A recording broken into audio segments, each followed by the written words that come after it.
बिस्मिल्लाहिर्रहमानिर्रहीम। अस्सलाम वालेकुम। दोस्तों, आर्मी चीफ का दबंग ऐलान, भारत को सबक सिखाने का इरादा कर लिया। तीनों अफवाज की भरपूर तैयारियां शुरू हो चुकी और भारत की पाकिस्तान में तहरीक तालिबान के जरिए दहशतगर्दी के मंसूबे और पाकिस्तान का मुकाबला करने के लिए भारतीय दिफाई बजट में इजाफा हो चुका है। आज की वीडियो में हम इस बारे में आपको मुकम्मल तफसील से आगाह करेंगे, लेकिन उससे पहले अगर आपने अभी तक हमारे चैनल को सब्सक्राइब नहीं किया तो सब्सक्राइब कर लीजिए और साथ लगी घंटी को भी दबा दीजिए। न्यूज कमेंट्स में पाकिस्तान आर्मी जिंदाबाद, ISI के गुमनाम हीरोज को सलाम का नारा भी जरूर कमेंट कीजिएगा। दोस्तों, पाकिस्तान के आर्मी चीफ कमर जवेद बाजवा ने दबंग ऐलान कर दिया है। उन्होंने फौज के जवानों और खास तौर पर फिजाइया के जवानों से कहा है कि भारत का कोई भी त्यारा सरहद के करीब फटकने न पाए और अगर ऐसा हो तो उसे फौरन निशाना बना दिया जाए। भारत का जंगी जुनून कम करने के लिए कुछ भी करना पड़े तो कर गुजरेंगे। दोस्तों, गुज़िश्ता कुछ अरसे से भारत की खुफिया एजेंसी रा और TTP ने पाकिस्तान में दहशतगर्दी फैलाने की भरपूर कोशिश की, जिनको पाक फौज ने बड़ी कामयाबी के साथ नाकाम कर दिया और दहशतगर्दों को चुन चुन कर मारा। और अगर तारीखी हकायक का जायजा लें तो भारत में इतनी सकत नहीं है कि वो पाकिस्तान का मुकाबला कर सके। उसने पाकिस्तान से भी काफी सबक सीखा है और लद्दाख के मुकाम पर चीन से भी सुबकी उठाई, लेकिन वो अपनी जिद पर अभी तक कायम है। लेकिन जब तक उसकी अकल ठिकाने नहीं आती, उसका सर फोड़ने की पाकिस्तानी कोशिशें भी जारी रहेंगी। लेकिन जब अमेरिका से उसको ग्रीन सिग्नल मिला तो उसने फिर से दहशतगर्दाना कार्रवाइयां शुरू कर दी और उसके साथ ही अफगान सरहद और चीन की सरहद पर हमले शुरू कर दिए। इससे पहले भी वो बिला इख्तियार हमले करने में पेश रहता था और शहरी इलाकों को टारगेट करने में भी पीछे नहीं रहता था। और अभी पाकिस्तान में मसाजिद और बारगाहों पर हमला करने के लिए पाकिस्तान की तहरीक तालिबान और भारत की राम मिलकर मजमूम कार्रवाइयां करने के लिए सर उठा रही। पाकिस्तान फौज भी इन कार्रवाइयों से आगाह है और पाक फौज ने इन इलाकों से बहुत सा असला और बारूद भी पकड़ा है और उनके सहूलतकारों के खिलाफ बड़ी कार्रवाई भी की है। दोस्तों, भारत असल में अफगान अमन मुआहदे को तबाह करना चाहता है और इसलिए अफगान इलाकों में दहशतगर्दी को फरोग देकर यह बताना चाहता है कि ये हमले पाकिस्तान की तरफ से किए जा रहे हैं। जो बाइडेन ने भी ऐलान किया है कि इस साल मई तक अफगानिस्तान में अमेरिकी फौजें मौजूद रहेंगी। लेकिन नेटो के एक अहम ओहदेदार ने गुज़श्ता रोज ये ऐलान किया कि तालिबान के साथ मुआहदे में तय पाने वाली मई की डेडलाइन के बाद भी अफगानिस्तान में गैर मुल्की अफवाज मौजूद रहेंगी, जिसके बाद न सिर्फ अफगान तालिबान में मायूसी की लहर दौड़ गई, बल्कि आलमी दुनिया खासकर पाकिस्तान को इससे शदीद नुकसान पहुंचने का खदशा पैदा हो चुका है। ये बात अगरचे मायूसकुन है, लेकिन अमली हालात बदकिस्मती से उसी जानिब दिखाई दे रहे हैं कि अफगानिस्तान में अमन का क़याम फिर से कोसों दूर जा रहा है। याद रहे कि अफगानिस्तान में अमरीकियों समेत तकरीबन 10,000 गैर मुल्की फौजी मौजूद हैं। अफगानिस्तान, अमरीका और कई दीगर मुल्कों का मौक़िफ़ है कि तालिबान कशीदगी कम करने और अलकायदा और दीगर इंतहापसंद ग्रुपों से ताल्लुक खत्म करने में नाकाम रहे। चुनाचे जो बाइडेन इंतजामिया ने साबिक सदर के अमन मुआहदे का जायजा लेना शुरू कर दिया है। माहिरीन ये भी कहते हैं कि अमरीका को अफगानिस्तान में जंग करते हुए 19 बरस से ज्यादा अरसा गुजर चुका है। अब आहिस्ता आहिस्ता उसकी जंगी भूख खत्म होती जा रही है, इसलिए वो मुस्तकबिल करीब में अफगानिस्तान से पसकदमी जारी रखेगा। लेकिन अगर अमेरिका तालिबान से किए गए मुआहदे की खिलाफवर्जी करते हुए अफगानिस्तान में मजीद क्याम करने का फैसला करता है तो उसका सामना बराह रास्त अस्कर सनू से होगा, जिसकी वजह से खून रेजी और कतालो जदाल में इजाफा होगा।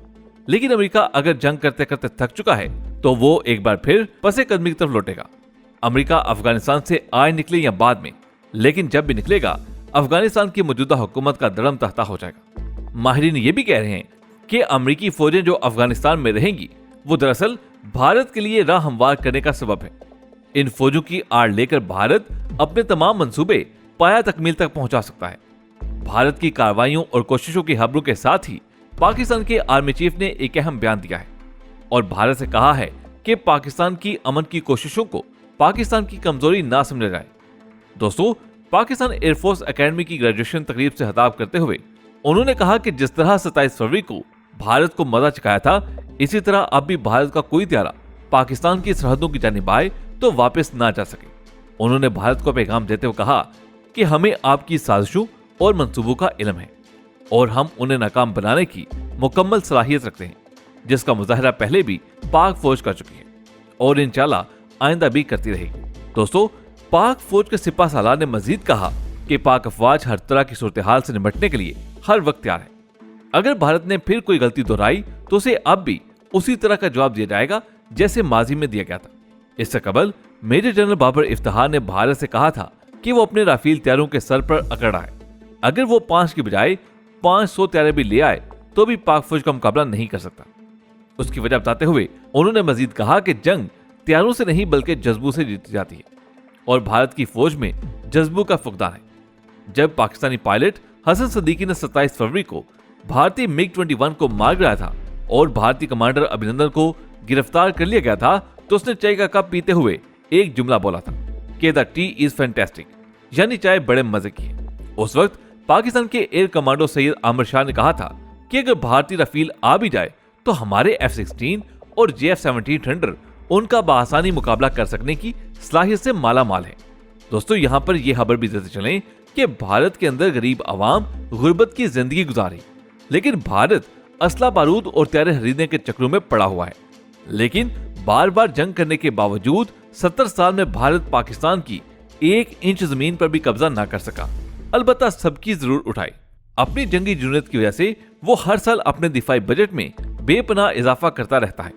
पाकिस्तान इस वक्त दुनिया के 20वें नंबर पर है, जबकि भारत ने दिफाई बजट के हिसाब से दुनिया भर में 3रे नंबर पर पोजीशन हासिल कर ली है। और इस साल भी भारत ने दिफाई बजट में 4,78,096 करोड़ रुपए का इजाफा किया है, जिसकी वजह से भारत इतना बड़ा दिफाई बजट रखने वाला दूसरा मुल्क बन चुका है। इस वक्त भारत का मजमूई बजट 4,000 करोड़ 78 लाख रुपए है। दोस्तों, स्वीडन के पीस रिसर्च इंस्टीट्यूट की खबर के मुताबिक दुनिया भर के ममालिक ने 2019 में 1.9 खरब डॉलर के दिफाई अखराजात किए। अमेरिका और चीन के बाद भारत दुनिया का तीसरा मुल्क बन गया है जिसने गुज़िश्ता साल सबसे ज्यादा दिफाई बजट पर रकम खर्च की। एशिया के दीगर ममालिक में जापान ने 2.6 अरब डॉलर, जनूबी कोरिया ने 45 अरब डॉलर अपने दिफा पर खर्च किए, जबकि भारत ने अपना दिफाई बजट चीन और पाकिस्तान के साथ पंगाबाजी करने के लिए बढ़ाया है। उसे पता है कि वो पाकिस्तान और चीन का मुकाबला नहीं कर सकता, तो इसलिए दिफाई बजट में इजाफा कर रहा है कि फौजियों को ज्यादा से ज्यादा सहूलतें दी जाएं और नया असला खरीदा जाए। दुनिया में सबसे ज्यादा दिफाई अखराजात करने वाले मुल्कों में रूस और सऊदी अरब का नाम भी लिया जाता है। उनके मजमूई अखराजात 60% के लगभग हैं, जबकि जर्मनी ने गुज़िश्ता साल 10% दिफाई बजट में इजाफा किया है जो 49.3 अरब डॉलर है। लेकिन भारत के दिफाई बजट के बावजूद पाकिस्तान हर मुकाम पर उसका मुकाबला कर रहा है और अपने दिफा के लिए पूरी तरह से तैयार है। पाक फिजाइया दुनिया की बेहतरीन फिजाइया समझी जाती है, इसलिए वो भारत पर हर वक्त सबकत रखता है। जैसे कि बताया गया है कि जंगें असले से नहीं बल्कि जज्बों से जीती जाती हैं। इसीलिए पाक फौज का मोराल बुलंद है और भारत को ऐसा मजा सिखाने की सलाहियत रखती है कि वो सदियों तक याद रखे। आखिर में दुआ है कि अल्लाह ताला हमारे मुल्क के पाकिस्तान को दिन दुगनी रात चुगनी तरक्की अता फरमाए और अर्ज़े पाकिस्तान को इतनी ताकत अता करे कि दुश्मन कभी भी उसको तस्हीर ना कर पाए। दोस्तों, आज की वीडियो में बस इतना ही। हमें उम्मीद है कि आज की वीडियो आपको पसंद आई होगी। आपसे मुलाकात होगी अगली वीडियो में। तब तक अपना बहुत सा ख्याल रखिएगा। अल्लाह हाफिज।